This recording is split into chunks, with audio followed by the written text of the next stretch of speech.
નમસ્કાર મિત્રો આજે તમારી સમક્ષ જાન્યુઆરી માસથી લઈ અને 5મા મહિના સુધી 2026માં આજે ધન રાશિ માટે વિશેષ ચર્ચા આપણે કરવા જઈ રહ્યા છીએ। આ 5 માસ તમારા કેવા જવાના છે એ વિશેષ ચર્ચા સાથે આપણે કઈ વાતની સાવધાની રાખવી જોઈએ અને આ 5 માસમાં કયા ઉપાય કરવા જોઈએ। તમારી ધનુ રાશિ હોય ધન રાશિ હોય તો આ વિડીયો સંપૂર્ણ રીતે જરૂર સાંભળજો। મિત્રો અત્યારે બૃહસ્પતિ છે ગોચર સ્થિતિમાં મિથુન રાશિમાં ચાલે છે અને તમારી રાશિ પ્રમાણે 7મા ભાવમાં આવે। 7મો ભાવ છે એ ભાગીદારીનો છે, 7મો ભાવ છે એ વિવાહનો છે। સૌથી પહેલા બૃહસ્પતિ છે એના કારક વિવાહના કારક માનવામાં આવે છે। સાથે આપણા જીવનની અંદર જે પણ દૈનિક વેપાર કરીએ છીએ એનો પણ 7મો ભાવ માનવામાં આવે છે।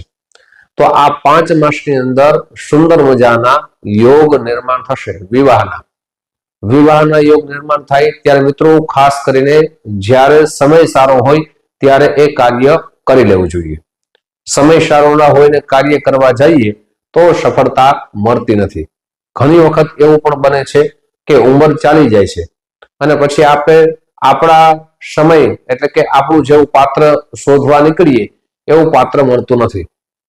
માતા પિતાને ખૂબ ઈચ્છા હોય કે મારો સંતાન છે લગ્ન કરી લઈએ, પણ સંતાન છે પોતાના કેરિયર બનાવવામાં એ વિવાહ કરતા નથી અને પછી સમય ચાલ્યો જાય છે। મિત્રો ખાસ કરીને કેરિયર બનાવવું બહુ સારી વાત છે, પણ સમય સાથે લગ્ન કરવા પણ ખૂબ જરૂરી હોય છે। શા માટે? તો કે સમય સાથે સંતાનની પ્રાપ્તિ થઈ જાય અને એ સંતાન સમય સાથે મોટા થઈ જાય। મિત્રો બધાની વિચારધારા અલગ હોઈ શકે, પણ જ્યોતિષ શાસ્ત્ર એમ કહે છે કે જ્યારે તમારા ઉત્તમ યોગ નિર્માણ થાય ત્યારે એ કાર્ય કરો તો એમાં સફળતા વિશેષ મળે છે।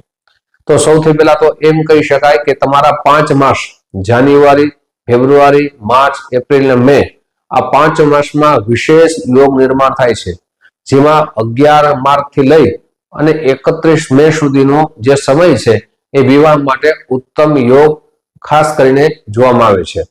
મિત્રો બીજું તમારા જીવનમાં શું ફાયદો થશે તેની વિશેષ ચર્ચા આગળ વધારીએ તે પહેલા એક નમ્ર પ્રાર્થના છે। મારા નવા મિત્રો આ વિડીયો જોઈ રહ્યા છો, મિત્રો આ વિડીયો તમને ગમે તો જરૂર ને જરૂર લાઈક કરજો, શેર કરજો। સાથે પહેલી વખત આ ચેનલ જોઈ રહ્યા હો તો અમારી ચેનલ સબસ્ક્રાઇબ કરી લેજો। ફેસબુકના માધ્યમથી વિડીયો જોતા હો તો અમારા પેજને ફોલો કરી લેજો, જેનાથી આવી સુંદર મજાની માહિતી પ્રાપ્ત થઈ શકે। મિત્રો જે પણ ચર્ચા કરીએ છીએ એ ચંદ્ર રાશિના આધાર ઉપર કરીએ છીએ, ગોચર ગ્રહોની સ્થિતિ પ્રમાણે કરીએ છીએ। જો જન્મના ગ્રહો અશુભ સ્થિતિમાં હોય તો અશુભ પરિણામ પણ આવી શકે છે, પણ જન્મના ગ્રહો સારા હોય તો શુભ પરિણામ મળી શકે છે। જેમ કે તમારી જન્મ કુંડળીમાં ગુરુની સ્થિતિ સારી હોય, ઉચ્ચ રાશિમાં હોય, સ્વરાશિમાં હોય, ધન રાશિમાં જેની આપણે ચર્ચા કરીએ તમજ રાશિમાં તમારી જન્મ કુંડળીમાં ગુરુ હોય તો એનું સુંદર ફળ પ્રાપ્ત થાય છે। સાથે જો એ મીન રાશિમાં હોય તો પણ વિશેષ ફળની પ્રાપ્તિ થાય છે, પણ એ જ ગુરુ જ્યારે કર્ક રાશિમાં હોય તો વધારે વિશેષ ફળની પ્રાપ્તિ કરાવે છે, જેની એ ઉચ્ચ રાશિ માનવામાં આવે છે।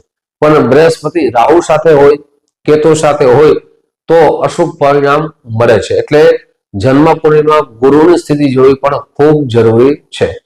મિત્રો હવે વાત કરીએ ખાસ કરીને કે આપના જીવનની અંદર વિવાહ બાબતમાં સુંદર યોગ નિર્માણ થાય છે, પણ જેના લગ્ન થઈ ગયા છે પણ વિવાહમાં દાંપત્ય જીવનમાં સુખ મળતું નથી, ખૂબ ઝઘડા થાય છે, એકબીજાના વિચાર મળતા નથી, એકબીજાને સમય આપતા નથી, એકબીજાને કેર કરતા નથી, તો આ 5 માસ તમારા માટે ખૂબ સારો જવાનો છે। એકબીજાની કેર કરશો, એકબીજાને સમય આપશો, જે ઝઘડા છે હવે શાંત થશે, સાથે પ્રેમ વધશે અને આપ યાત્રા ઉપર પણ જઈ શકો છો, મુસાફરી પણ કરી શકો છો। એટલે વિવાહિક જીવનના સુખીનો અનુભવ ચોક્કસ થશે। ભાગીદારીમાં આપ કોઈ પાર્ટનરશિપ કરો છો પણ ત્યાં આપને પહેલા લોસ આવતો હતો, હવે 11 માર્ચ થી લઈ અને તમારા જીવનમાં છેલ્લા 2 માસ છે એ લાભ અને ઉન્નતિ થવાના યોગ નિર્માણ થઈ રહ્યા છે। આપ નોકરી કરી રહ્યા છો પણ નોકરીમાં જે આપને લાભ મળવો જોઈએ એ લાભ પહેલા મળતો ન હતો, પણ 11 માર્ચ પછી એ નોકરીમાં પણ આપને ચોક્કસ રીતે લાભ મળશે। સાથે પ્રમોશન થવાના પણ યોગ નિર્માણ થઈ રહ્યા છે। વિદેશથી આપ કોઈ કાર્ય કરી રહ્યા છો, જેમ કે નોકરી કરી રહ્યા હો પણ પ્રમોશન નથી મળતું અથવા બિઝનેસ કરો છો ગ્રોથ ન થતો તો 11 માર્ચ પછી આપણા જીવનની અંદર એક ગ્રોથ વધશે, સાથે પ્રગતિ અવશ્ય થશે. આપના પરિવારમાં ખાસ કરીને જે ઝઘડા થતા હતા પ્રોપર્ટીના બાબતમાં એ પણ હવે ઝઘડા શાંત થશે. અને પહેલો માસ એટલે કે જાન્યુઆરી માસ અને ફેબ્રુઆરી માસ તમારો મધ્યમ રહેશે. માર્ચ માસથી તમારા 11 માર્ચ થી લઈ અને સમય ખૂબ સારો આવી રહ્યો છે. સાથે યાત્રા પણ આપ કરી શકશો, મુસાફરીમાં પણ આપણે લાભ થવાની સંભાવના વધી જાય છે. મિત્રો, હવે સાવધાનીની ચર્ચા કરીએ તો ખાસ કરીને શેર બજારની અંદર આપણે પૈસા આ સમયે ન રોકવા જોઈએ. અને શેર બજારમાં પૈસા રોકો તો ખાસ કરીને જન્મ કુંડળી બતાવી અને ખૂબ જ વિચાર કરીને આગળ વધવું જોઈએ. સાથે આપને કોઈના વિવાદમાં પણ ન પડવું જોઈએ.